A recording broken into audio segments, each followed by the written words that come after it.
welcome back to Not Backpacking. My name's Elizabeth, and while David does all of the planning and preparation for our trips overseas, I do all the packing for myself and for Grace.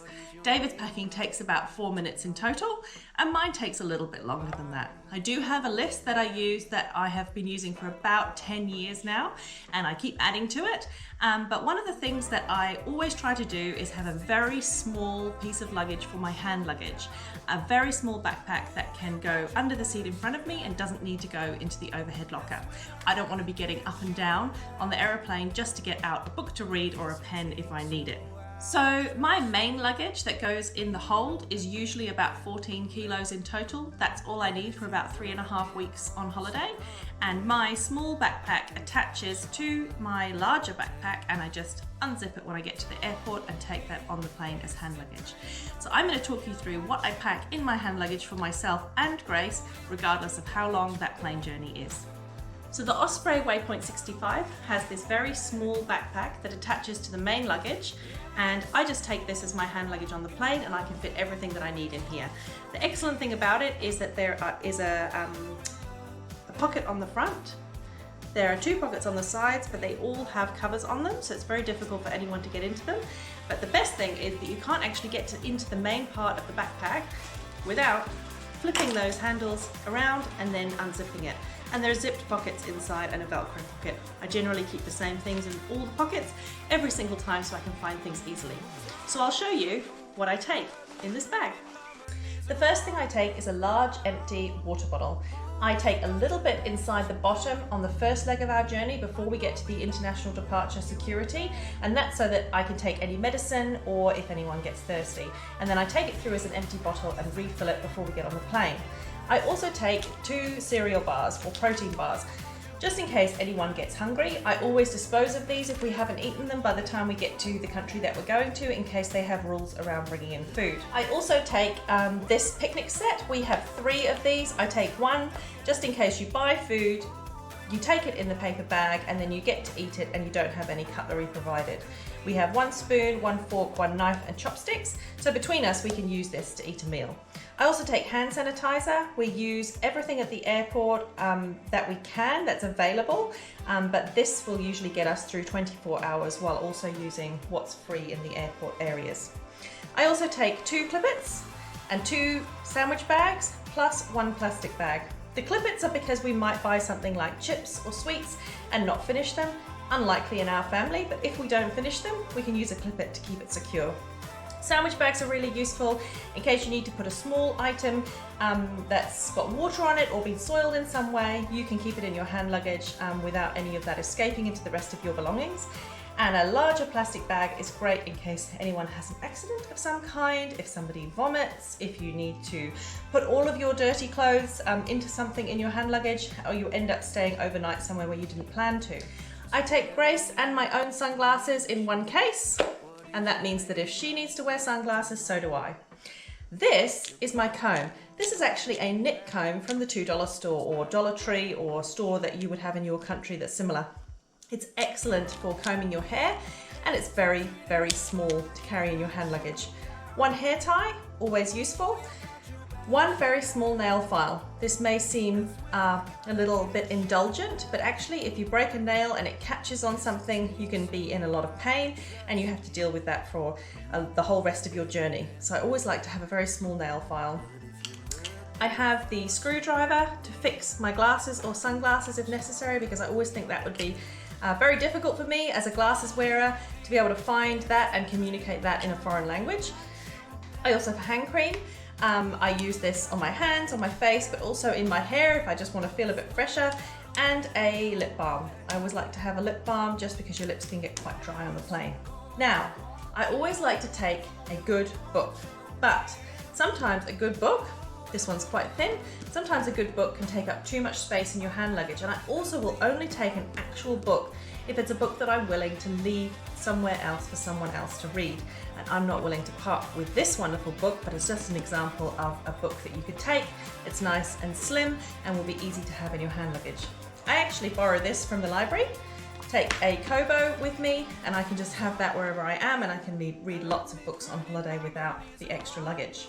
So Here we have some medicines. These are actually mainly for Grace. Now what I've got here is a standard bottle of paracetamol for children that you would get at a pharmacy or you would get through your doctor. This is 250 mils. It's too big to take in your hand luggage, so I don't do that. I actually order a prescription and ask the pharmacist to make it up in 100 ml bottles. And that means I can put this with any other liquids in a small sandwich bag or clear bag and take that through security. I also have here a saline nose spray. We have found that using this every time the pilot says they're starting their descent, we just spray this into Grace's nose and it seems to prevent her getting any ear pain. I always take something for cold sores. David and I tend to be quite stressed and doing a lot of work at work and at home before we go on holiday and often end up with cold sores, so I like to have that. A syringe for the medicine, and this is a forehead thermometer that I got on Amazon for about $20. It's excellent. It takes AAA batteries, and the good thing about it is that the color on the screen comes up with red or green or yellow depending on the temperature of your child or of the person that you're testing. I really like to have this with us, and that means that if I have this somebody has a fever and that it's too high, we can use the ibuprofen. To be honest, if we're using these things, then I think it's an indication that we need to pause our journey and seek some more medical attention. I also like to take plasters just in case.